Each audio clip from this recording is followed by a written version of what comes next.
What's good, everybody? It's Big Game James, man. I'm back in the building, in the house once again.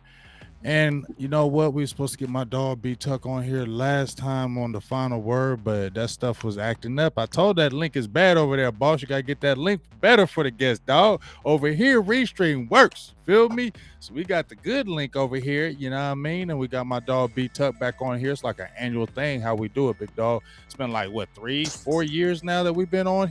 I've been having you on here? For sure. At least that. So that's just been, you've been having some really good guys that you've been come through. Let's first of all, this Dallas Cowboys, you had DeMarcus Lawrence. I mean, you had Taco, you had Malik Collins.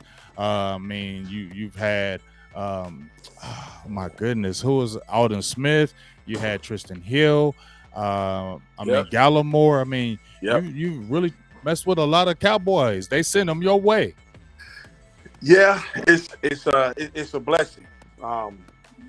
Yeah, I mean, two different staffs, and the guys are still coming to get work with me in the off season. So no, it's a blessing. Well, I mean, you got the QB Hunter on there.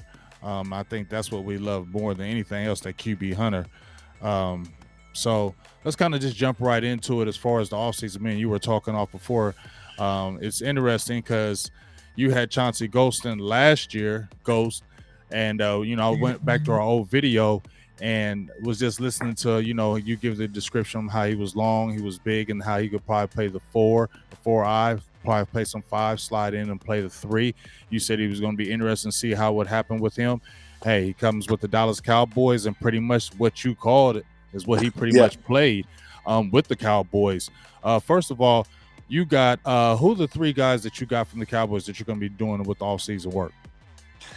So this year it's going to be Neville, Chauncey, Big O, and then most likely the guy Joe. I want to say his name is starts with a B. He kind of ended the season with the team. Did they pick him up? I've only talked to him once. Bohanna? Not Bohanna, right? No. Oh boy, he ended the season on practice squad, and forgive me for not being able to call his name. So I'll have those right now for sure. I'll have those 4. All right. So, what kind of details? What you do with the guys? Why did they kind of send you them? You know, they continue to work with you. What's one of the reasons why they send them kind of your way? What do you kind of do in the off season to kind of get them right? What's the kind of the regiment that you guys kind of do when you're setting up these guys for the Cowboys in the regular season?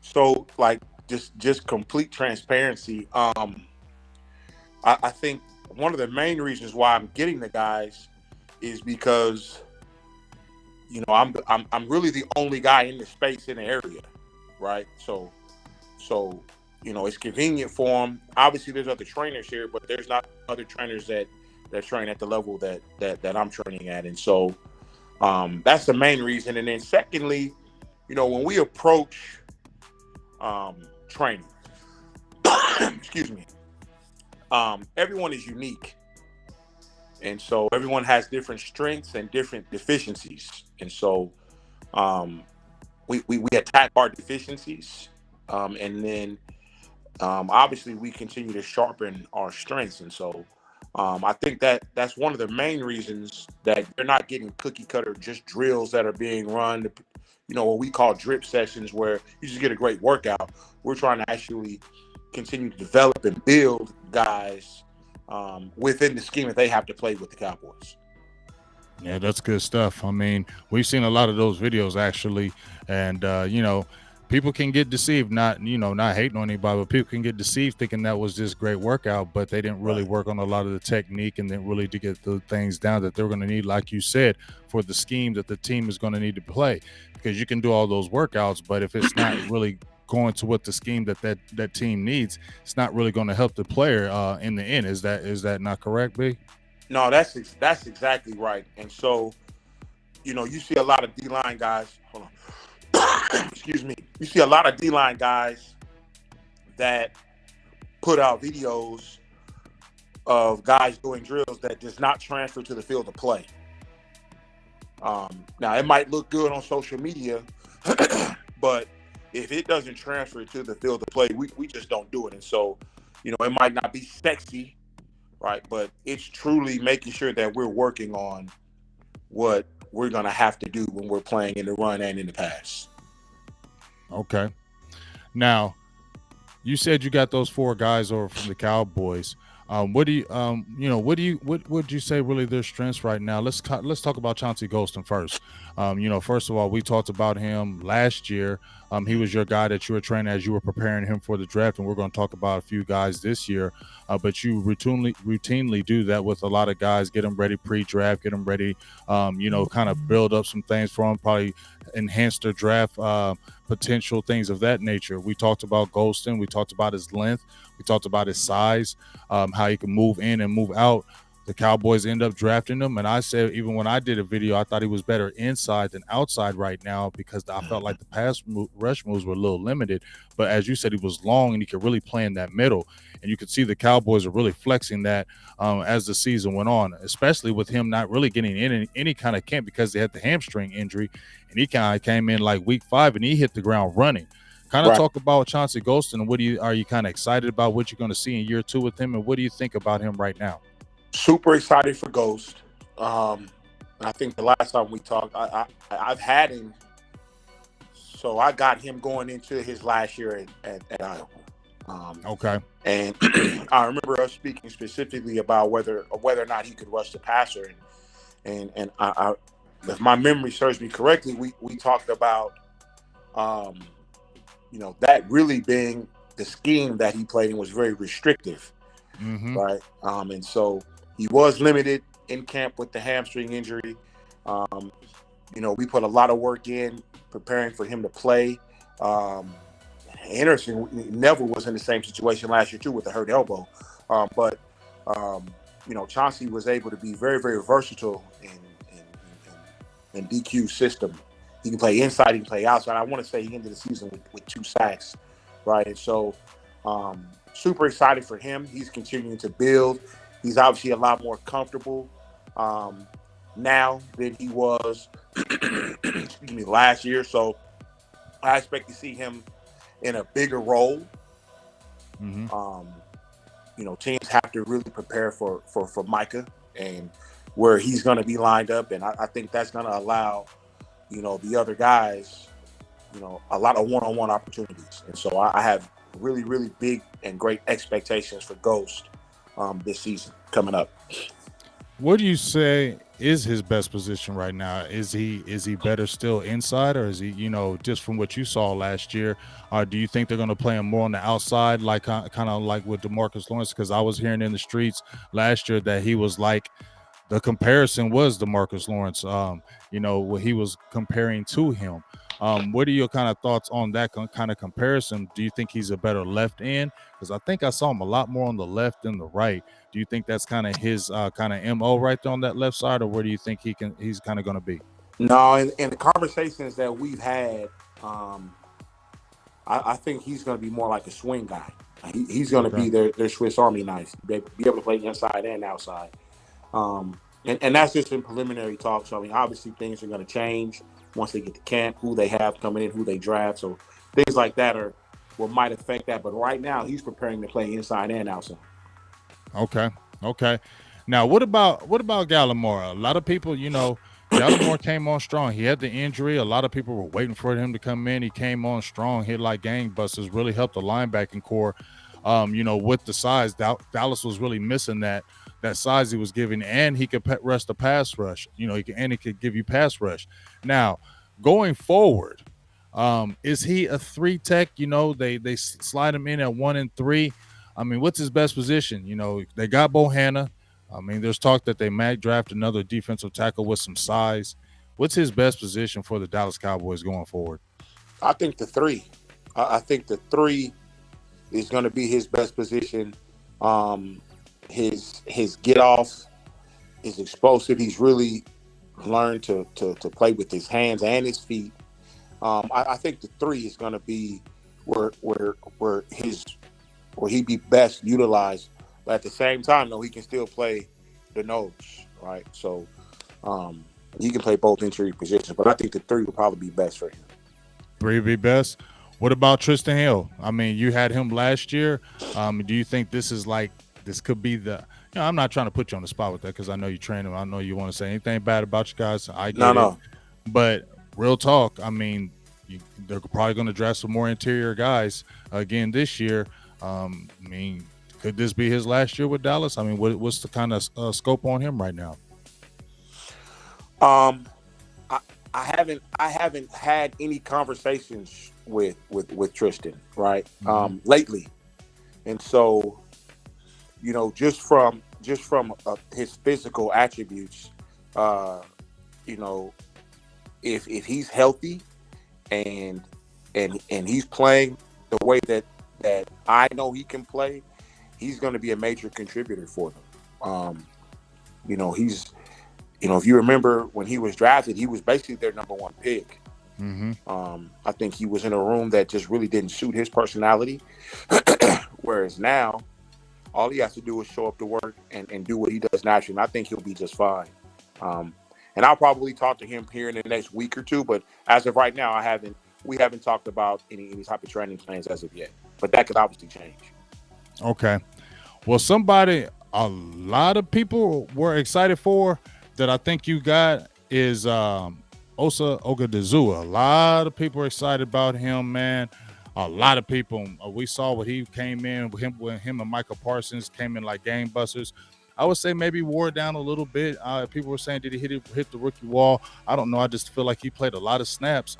And, you know, the rotation was, wasn't as big then because the injuries with Gallimore. I feel like he just kind of wore down. You know, I don't know if it was the rookie wall. It's just you're playing on the interior and you're a little undersized. You're playing at 280 and you're playing a lot of the one for the boys. You're getting 2 guys pounding on you all game as a rookie. I don't care how good you are. That's going to take its toll on you. And you're playing 17 games in a season. And I think he played all 17 games. You feel me? Right. So that's a lot of expectation to have. But we all love what Osa was bringing to the table, man. What's your thoughts on Osa? You know, you got a guy right now, Ridgeway, who has a wrestling background. Osa has the wrestling background. We kind of saw it. What's your thoughts about him? Because I ain't going to lie, I'm super excited to see him in year 2. So, Osa, obviously, like you said, was thrown into the fire. He was drafted in the 3rd round, correct? Yeah. Yeah. So a 3rd round guy is supposed to, you know, be a rotational guy, potentially maybe be a starter about by mid-season. Obviously, with the injury to Neville, he was playing a lot sooner than that. And I think that he played really, really well. With him, his wrestling background allows him to play with tremendous leverage. And then kind of to go along with that, his pad level, he plays with great pad level. I mean, this dude is playing at like 5'6". And that's how low he is. Right. With really long arms. He's really, really strong. He strikes hard. You know, and if you notice, he's one of the few players that can kind of play in what we call low gear, where his butt is down below his shoulders and still be low, right? So a lot of teams, especially 5 or 6 years ago with the Saints, they would put their guys in what we call like a little frog stance, where they're in low gear, butt down, and that's because they want them to come off the ball and read, right? Strike and read, get 6-point extension and strike and read. Where Osa can do that and still rush the passer. I mean, so he's really unique in that. Again, really, really strong. Haven't played as much as he did last year. you know, he's got acclimated to the speed and the pace of the game. I think he's going to have a really, really good season, especially with him not having to take the lion's share of reps like he did last year. Right. Health is going to be the key. I mean, they really need to have Gallimore. You're going to be training both of them, but they really need to have Gallimore really come through the season in the beginning of the season healthy, because that's a good rotation at your 3. Now, I know you haven't worked with Bohanna, but how critical, I said, in my opinion, just looking from the Dallas defense, I know you're a Raiders fan, but I know you're a closet Cowboys fan too, so don't try to run away from that no more. Right. You know what I'm saying? But just looking from afar, when you look at this team, you got Osa at the 3, you got Gallimore at the 3. I mean, we'll see what happens with Tristan Hill. Maybe they re-signed Carlos Watkins. I hope they try to bring back Brent Urban. I thought he was a good addition. I thought he brought in some good things. They got Bohanna. They got to have big things from Bohanna year 2. He's got to take a next step in a big way, especially from the one-tech side. But in the draft, you got a guy right now.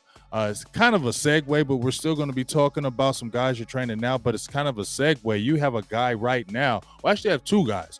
DeMarvin Leal with Texas A&M. You trained him. They've already met with him on the 30 visit. And you also have John Ridgway from Arkansas. Now, they haven't met with him, but he has the Arkansas ties with Jerry Jones and them. He's 6'5", 321. And, man, he's got some good wrestling in his background. I see how he plays. Do you agree with me, in my opinion, that they're like one tech away, a good one tech, from making this defense from really good to just dominant? Yeah, I would tend to agree with that more than I would disagree with it. Okay. And they potentially have that player. That player just needs to step up, right? Mm-hmm. But as it relates to Leal and Ridgway, did you want me to kind of give me a breakdown on those guys? Yeah, so I'll start with DeMarvin Leal. Obviously, he was coming out of high school, one of the top players in the country. Went to A&M, had a really good career there. I think some people felt like, he didn't potentially live up to his full potential this past season. Nagging small injuries obviously affect how we play. But we're talking about a guy that is super, super athletic for his size. Very, very twitchy. Has a great football IQ. EJ and Terry Price at A&M do a great job preparing their guys to play. And if you look at their production of sending guys to the NFL, I think they've got on average 2 or 3 guys getting drafted every year for the last 5 or 6 years, right? So those guys are prepared. And DeMarvin is going to be a welcome addition to anybody that brings him in. They're going to be pleasantly surprised. I think he'll have a better professional career than he had a collegiate career. So you think he's one of those type guys? Absolutely. Okay. Now, and then go ahead. No, go ahead. Ridgway.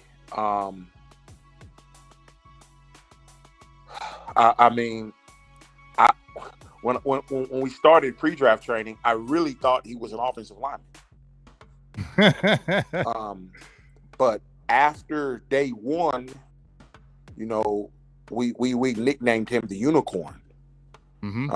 Just because he's that special in what he's able to do at that size. Like his athleticism, his bend, his mobility at that size is freakishly unique. And so we just nicknamed him the Unicorn. So you look at a guy that looks like he should be playing offensive line, but once he gets down and you start to see his movements and how fluid they are and how twitchy he is, and then once you get to know him and his mindset and how he sees things and how he goes about things, you really say, okay, yeah, this dude is an animal, man. I mean, he's an absolute animal. See, man, I'm gonna keep it real. I just really started watching his tape. He played in the Senior Bowl too. I seen him at the Senior Bowl, and he played good. He was a big dude. That's the thing that kind of stood out to me. I was like, man, he was a big dude in the middle. You know what I mean? He got hurt early on in the game, though. What's that? He got hurt in the game early on. Like Right. either at practice or early on in the game, he got hurt. He got banged up. Well, I'll tell you what, the tape that I was watching him just really kind of got me excited. And the reason why I kind of got excited with that was he was, he's trending not to be, like a top draft pick. Hold on one second. Hold on one second. Hey, man. Go ahead. I'm sorry. Okay. No, what I was saying. Okay. Sorry about He wasn't trending. He wasn't trending to be a top draft pick, which helps the Cowboys because I'm sure that if they don't try to reach and go out and get a defensive tackle early, unless it's like a Jordan Davis falls to them, he could fall in those middle rounds in the 4th and 5th round, and he'd be an optimal pick for them because then you can have him and Bohanna, 2 young guys in that middle. And I think I like him because I don't know if – tell me about him in the middle. Is he more of a – what is he? He's not like the stuffing type guy. What type of guy is he in the middle as far as what he's going to really bring to the table? Bohannon? No, Ridgeway. Oh, Ridgeway. Oh, he can do both. Ridgeway can do both. So his knockback game is phenomenal. But again, he's athletic enough to get off the ball and rush the passer. I mean, so he can do both. Like that's why we call it a unicorn, man. This dude is just, I mean, at that size, he's freakish. He really is. Yeah, he's special. Now you got a few other guys on that list, but one person in particular I want to talk about. They're talking about he may fall. He had a pretty good pro day, and he's from Purdue. George Karlaftis. Yep. Yeah, a lot of buzz on him. Give me your thoughts on him, what he brings to the table. What is he? Because people have conflicting thoughts on him. First, he was kind of real high up in the draft. Now he's kind of dropping. I know, like I said, I want honest opinions. I know you can't say bad things, but give me some things about him. What's he going to really bring to an NFL team? So I would say that George Karlaftis is probably the most underrated projected first-round pick I've ever seen. Ever? Yeah. I mean, this dude is a consummate professional already. Mm-hmm. Okay. He doesn't do anything wrong, right? I mean, So his effort, his work ethic, his attention to detail, his understanding of the game is phenomenal. Super powerful. From before I got in and all the way through the pre-draft process and up until his pro day, he might be the best power rusher that there is, in this year's draft. Obviously, everyone is, high on the kid from Michigan. Mm-hmm. Right? And I think Karlaftis is going to be a better professional football player than he is. He's just I could go on and on about George Karlaftis. Give us some more. Well, so break down before you finish. I don't mean to cut you off, but break down like the 5 tech, the 4 when you're describing these guys, so that people kind of understand it. So George is a 5. Mm-hmm. Okay. Now you can have him, depending on the team that he potentially ends up at. He could be an edge guy. You could drop him in the coverage. He's athletic enough to, cover the flats. But he's truly an edge defender, a defensive end that's going to be playing in the 5. He defends the run well. He'll rush the passer well. And so he's not your glamour guy with 4.5, 4.6 speed. But he understands pass rush platforms. He understands how to set his moves up. he's a guy that was without question the best defender on the Purdue defense, and so all the attention was given to him, and he's still very, very productive. So, just a tremendous talent. I never saw him in the film that I looked at get dominated or consistently blocked. Where I did see that with some of the other guys that, are being, talked about in front of him. Is he a day one starter? Depends on where he goes. What about Dallas?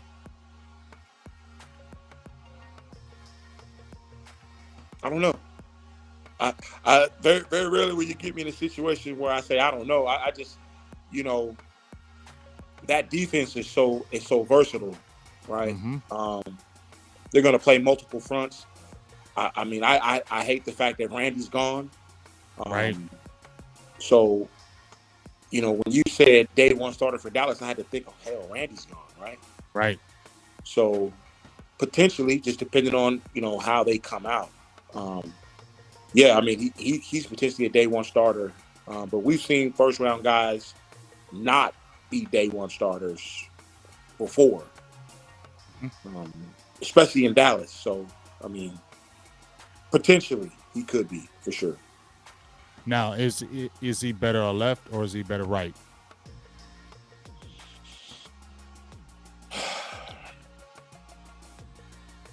He can play both very, very well. I would say if you were to ask him, he would want to play where against the right tackle.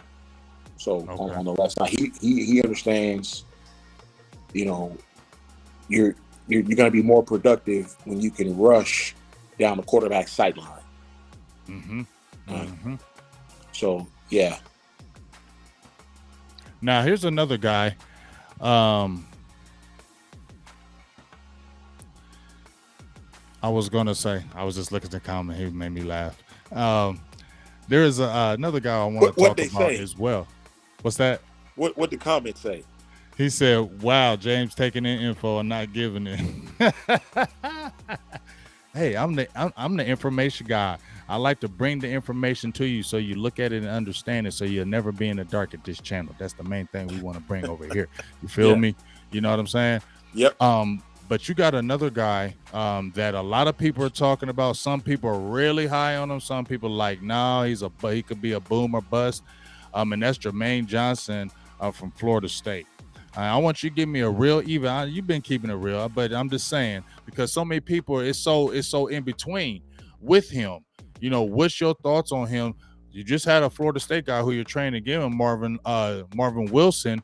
He ended up not getting he ended up being undrafted. Florida State is maybe kind of getting these guys are coming out athletic, but they're not really doing something in the pros. What's the kind of thought on him since you've been working with him?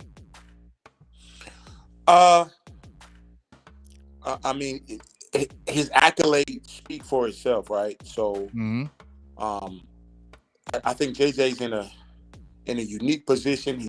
He's really, really mature, and very confident in what he's able to do. And so, and we look at some of the movements that he's done.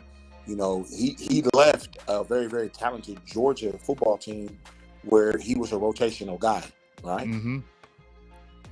And ended up going to Florida State and being the ACC Defensive Player of the Year, right? So, obviously, he has great belief in himself, and he gambled on himself, and it paid off. And so, that's his personality. He's very well spoken, very, very mature, understands what he can do and what he can't do.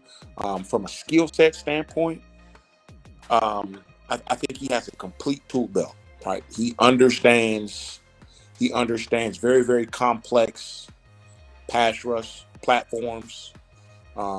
He understands what an offensive lineman is wanting to do to him, and he understands how to attack that, right? So he's a type of player that he can take a guy and react on what he gives him, but he can also take the fight to an offensive lineman. So I think, again, and this goes for anyone, Their success is going to be predicated on which team picks them up.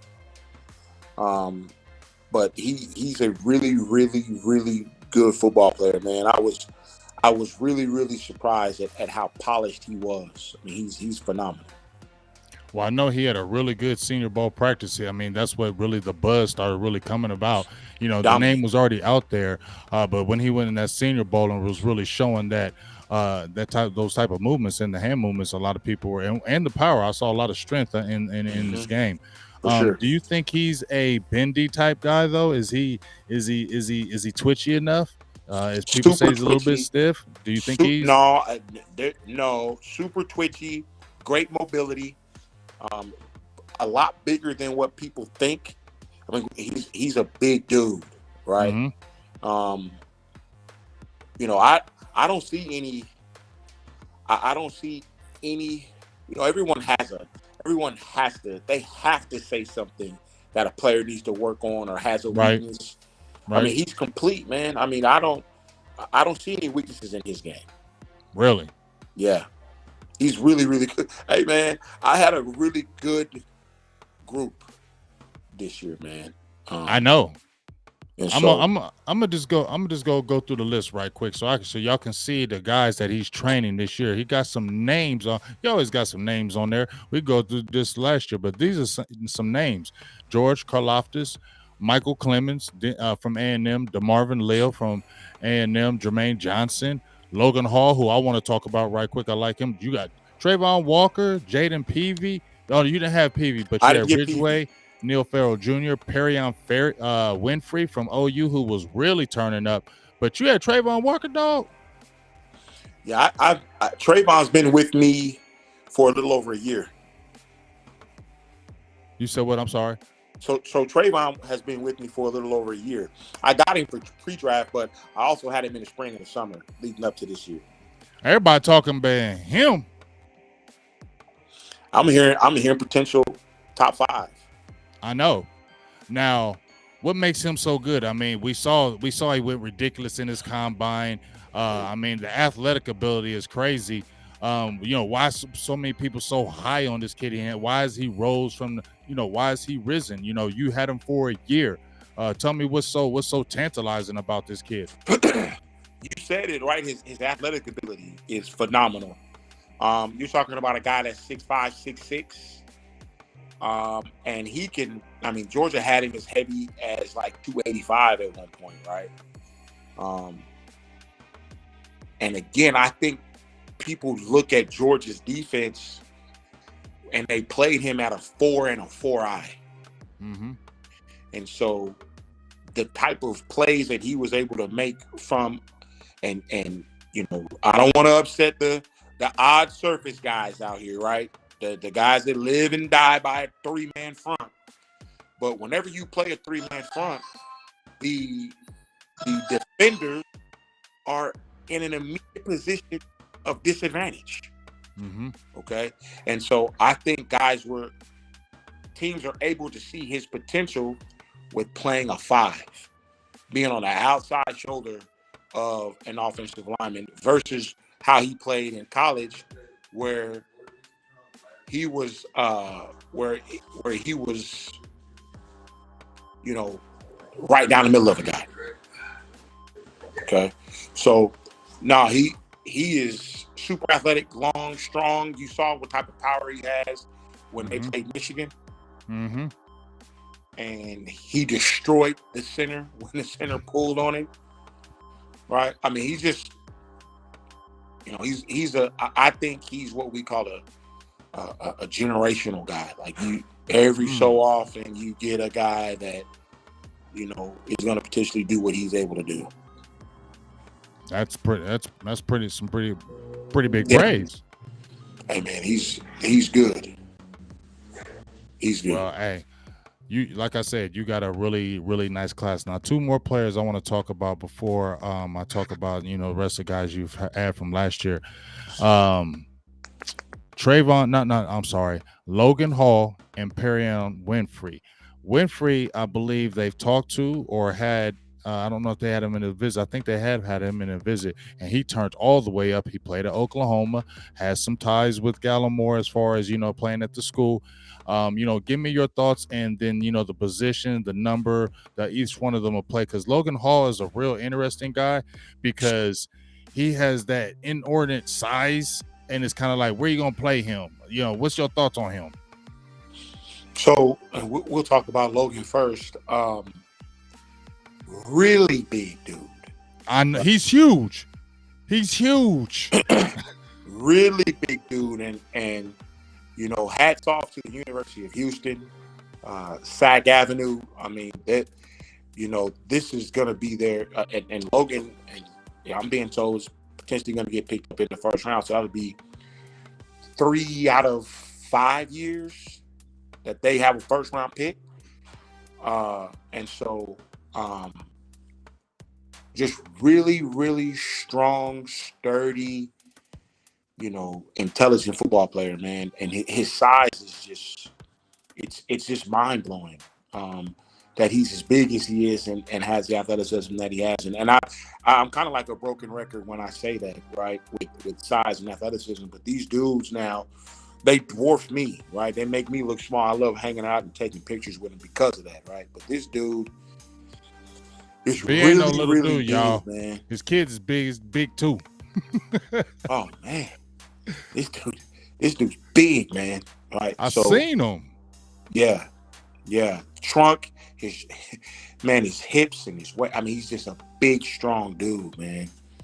I mean, he'll be a great, and that's why they're saying potential first round guy. Yeah. Now project him as what position he's going to play, and give me the number that he's going to play to really be effective in the NFL. 4-eye.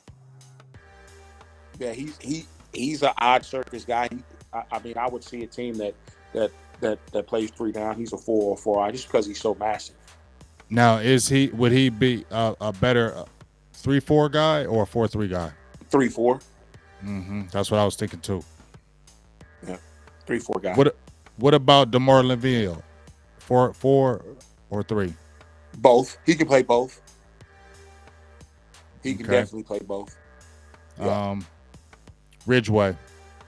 0. 0-1. Strictly 0-1. Yeah, man.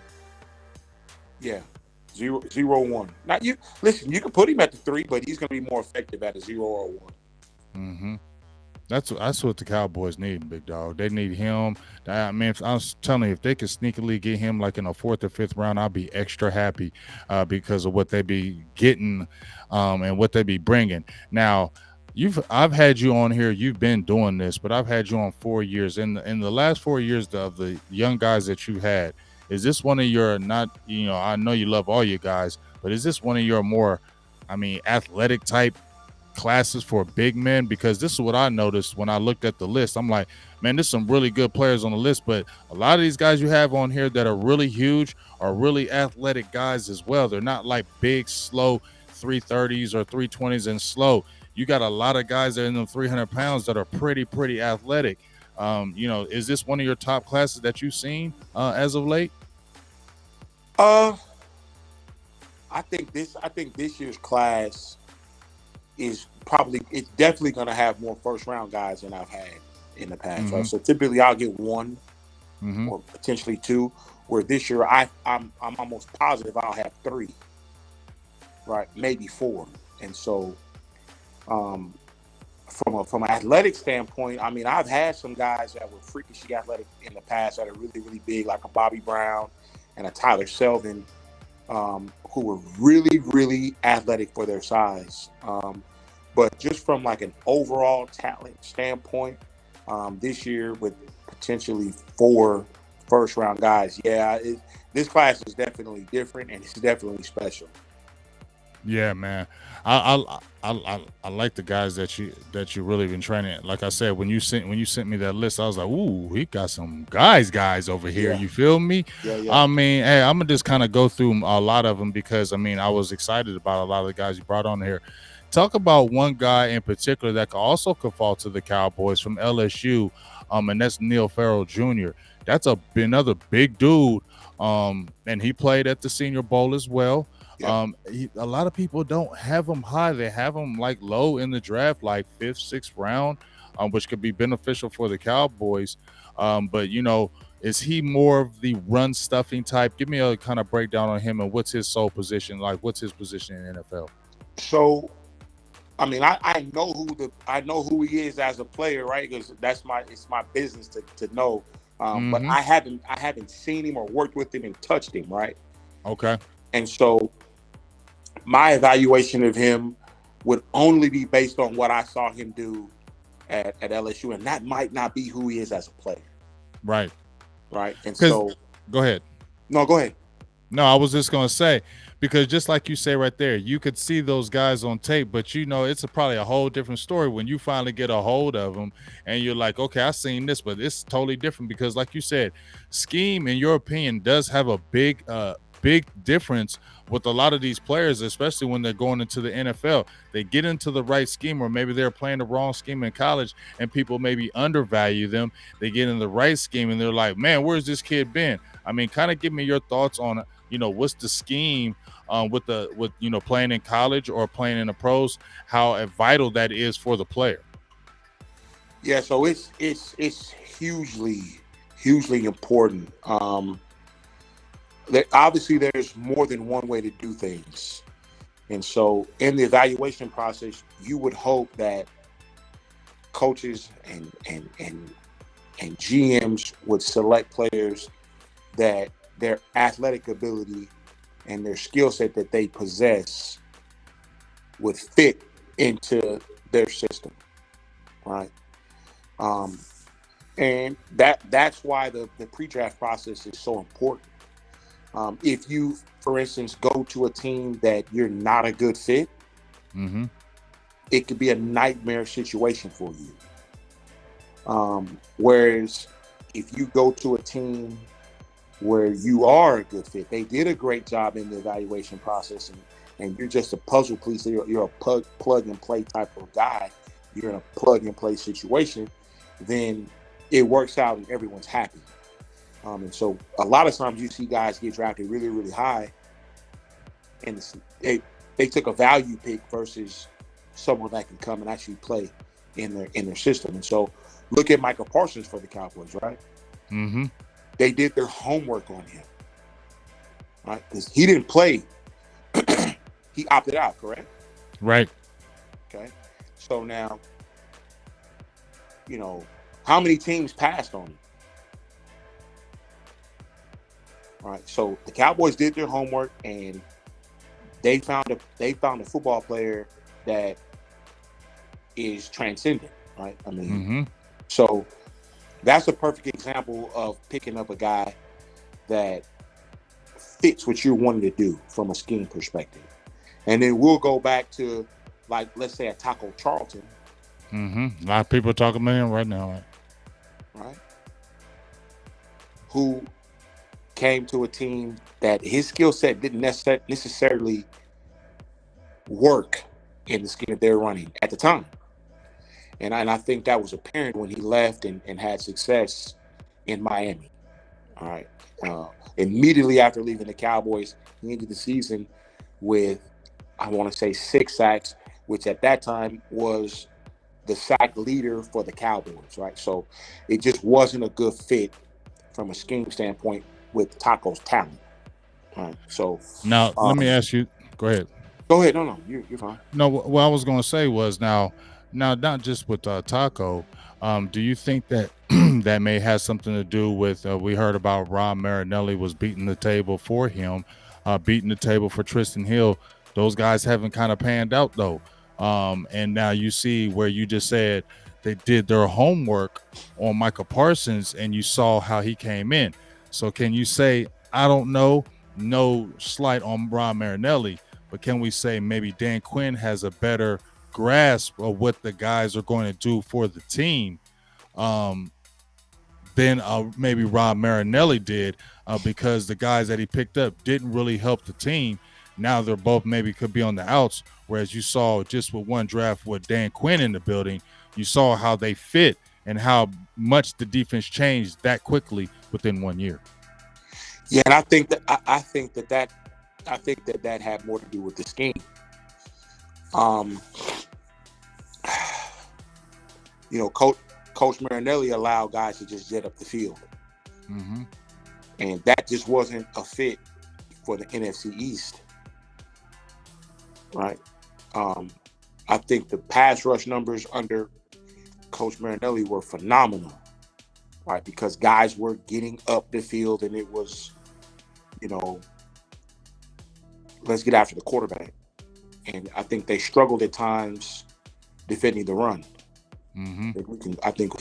They put a lot of pressure on very young linebackers at the time, and so we kind of saw the result of that. Those guys, that whole defensive line, except for Tank, is gone, right?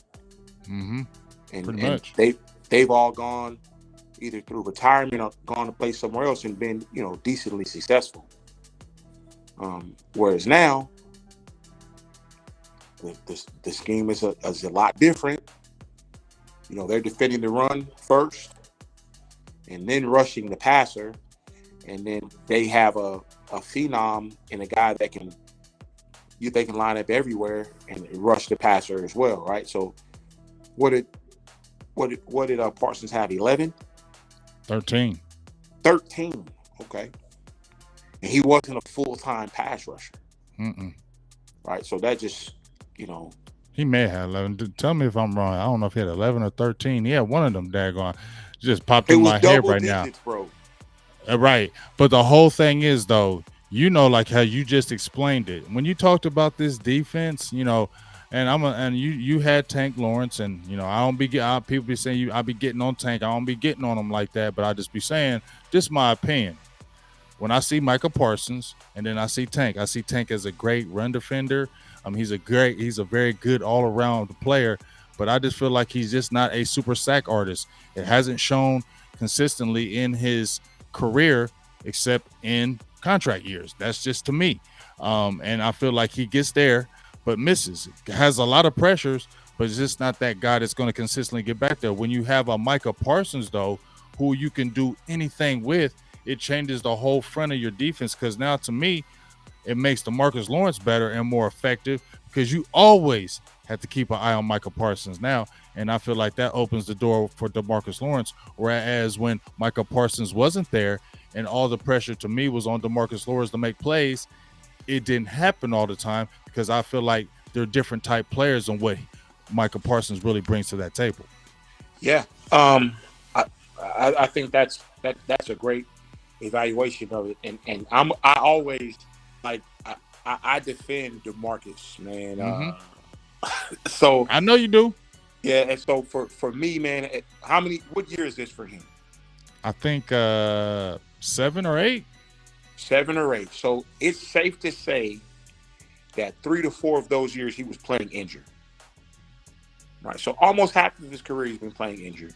That's true. And if you look at the years that he was the most productive, there was someone else playing with him, where he didn't have to take on the burden of the offensive game prep, right? Some players need that other guy, right? Some players need that other guy, man. And whenever he's healthy and he's got someone else that can pass rush with him, you're gonna get great production out of him, man. And I just think he, from the back to the foot,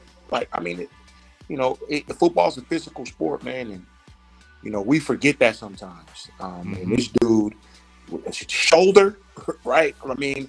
He's out there warrioring up, and sometimes we forget that. So, I think that this past season, how many games did he play? 5, 6? Played 7, I believe. 7.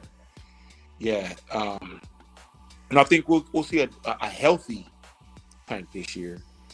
And I think you'll see a super productive year from him as well, because you got to count for 11. Mm-hmm. Right. That dude, if you don't, he's going to hurt you. Exactly. Yeah, man. Yeah. And so you got healthy interior guys. Just imagine right now, with Neville and Tristan and O healthy with I mean, long as everyone stays healthy and plays well, you got a really, really good room, man. And so, I'm secretly excited about it. I mean, really, to me, B is the health. I mean, to me, it's just really the health with the defense. Let me just keep it all the way real. I'm excited about the defense. I feel like the defense is just like last year, kind of came out like game busters. We saw what the offenses did. I mean, we saw the defense had to catch up, with the offense because the offense came in like game busters. But we saw how the defense became what a lot of us was excited to see from training camp and things of that nature, especially with the turnovers.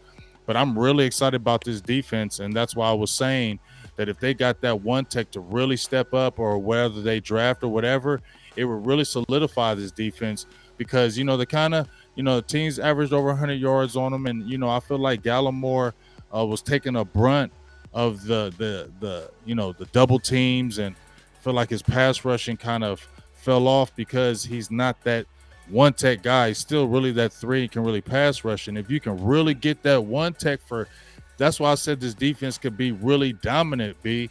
If you can get that one tech to keep him free, to keep Osa free, and where they don't have to slide in and play that one, dog, that defense is going to be better, man. Yeah, for sure. For sure. I agree 100%.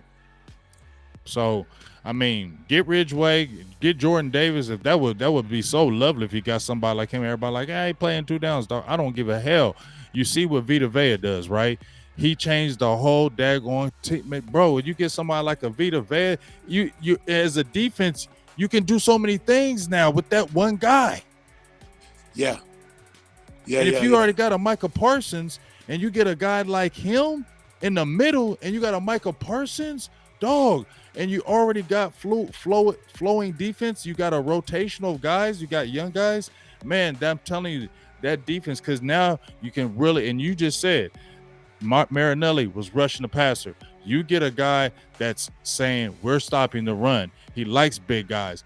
We get guys that can stop the run. It makes this defense more dominant because now you're putting them in situations where now you can pin your ears back and get after them, and they have guys that can do that. Even with the loss of Randy Gregory, I feel like Dan Quinn is a good guy to really bring out what you do best, and that's why I feel like the defense won't really fall off that much without Gregory because of what he brings to the table as a coach. I hope so. Right? We'll see. I mean, listen, what do you think about Dante Fowler? What about him? I mean, what do you think about him? I mean, he's been a journeyman. He's 27. He had the one really good year at the Rams. Do you think Dan Quinn can throw some magic on him and maybe bring some stuff out of him? If anybody can, DQ can. All right. And again, I'm pulling for him because I live in Dallas, right? When the Cowboys are winning, man, the sun shines brighter here. Right. When they're not winning, it's like a cloud over the city, man. So I'm pulling for the Cowboys to be as successful as they possibly can. Yeah, well, we're gonna hope and see, man. But I'm gonna let you get off here. I was thinking in my head I was gonna keep you about an hour. I don't want to keep you too long. You feel what I'm saying? So I really appreciate you always taking your time out. I love how we do it. I appreciate what you do for the young guys. And before we get off of here, I don't want to just talk about what you do for the college guys, pre-draft for them. I want everybody to hear what you do. You do high school. I mean, you do it all. It ain't just like you're dealing with pros. You do college. Yep. You have some kids yourself. I want you to tell me about what your kids are doing, because I think you got a few of them getting some scholarships and things of that nature. I want you to break all that down before you get off here, big dog. Yeah, man, I appreciate that. No, I apologize for the interruptions, man. You good. I got a baby home from college, and he's kind of gotten out of the mode of dad being on the phone. And I got to be quiet, right? So, I apologize for that, but I'm blessed to be in a position, man, to help develop, young defensive linemen. The training program has grown tremendously. Andre Gerard, former Cowboy, is my lead offensive line coach. Victor Butler, former Cowboy, is my lead linebacker coach. And so we train kids from as young as they'll pay attention all the way up to the NFL, man. And since 2012, we've not had a senior from the high school level that wanted to play football and not have that opportunity to do so. I think right now, got probably maybe 110, 111 offers to the program right now from schools. And we just take great pride in player development. And so very unique situation. We throw showcase events for the big skill, right? So without linemen, it's 7-on-7, right? And so we just want to provide a platform, man, for the bigs. And so we'll do a couple of events, locally for those guys to, showcase their skill set like 7-on-7 does for the little skill. And so we just want to keep it organic, right? So normally when guys do things for linemen, it'll consist of things that have nothing to do with football, like tug of wars and tire flipping and, right, trawler lifts. I mean, that has nothing to do with football, man. So we want to make sure that we're putting on display what linemen do when they have to go and battle in the trench. So been blessed to be in that space. We take it very, very seriously. We've been really, really successful at it, man. And, I just, every day I wake up and I'm like, I got to pinch myself. It's just surreal to me. Training programs called Trench Warfare. Sorry if you hear that back. The kids are cooking. Oh, for sure. Listen, I understand completely. So yeah, man, just super blessed to be in this space. And we're just going to continue to grow and provide a platform for the bigs. That's what's up.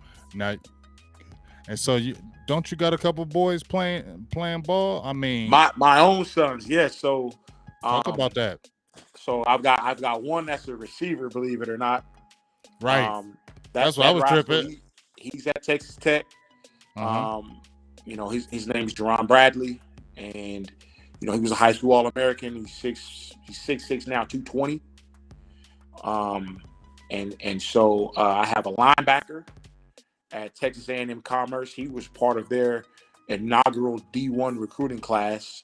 And he carries my name, so his name's Brandon Tucker. They call him Little Tuck. That's who was making all the noise a little while ago.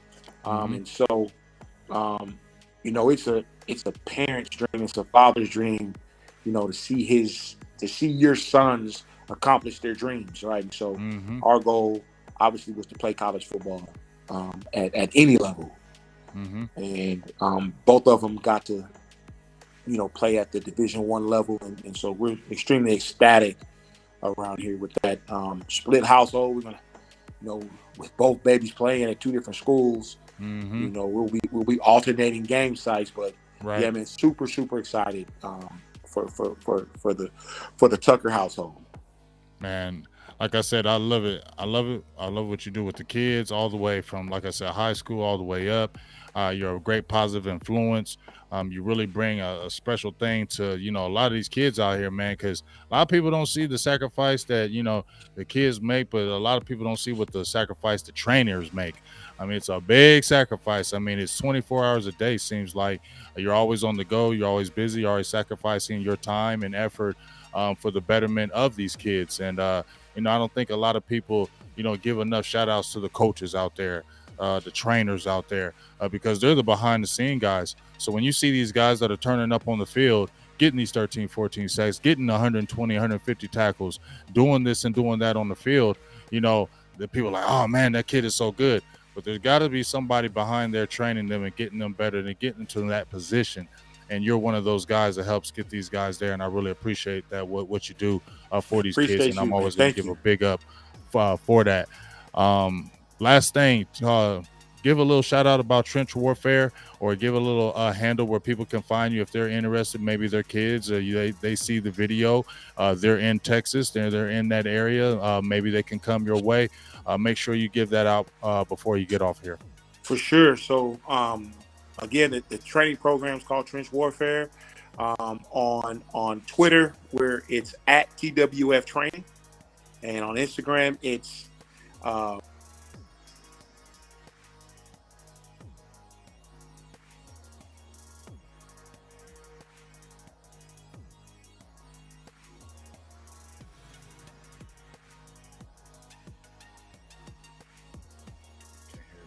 can't hear you. I can't hear you. I think his mic went out.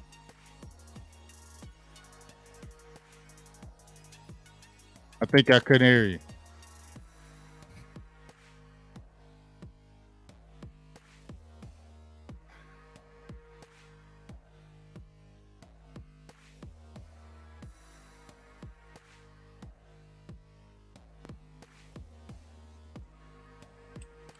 Did I There you lose you? go.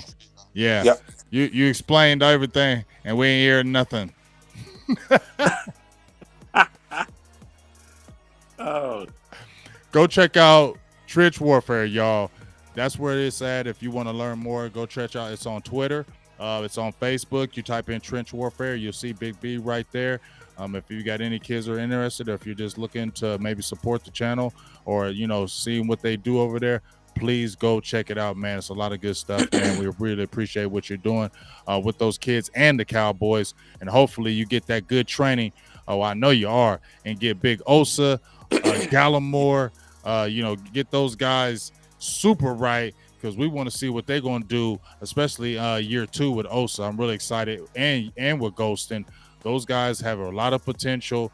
Those 3 guys that you're are really going to be like the forefront going forward as far as the defensive line. So you got some 3 guys that are going to be doing some big things with Dallas. So we want Tuck to make sure he gets them all the way right, so the Cowboys can do something this year, especially on the defense, to be dominating. So once again, we appreciate you, Brandon Tuck. We're going to have you on again. We don't know when, but we will. And we thank you and we appreciate you. We'll be talking to everybody soon. This is Big Game James, Brandon Tucker, and we out. Talk to y'all soon. Peace. Peace.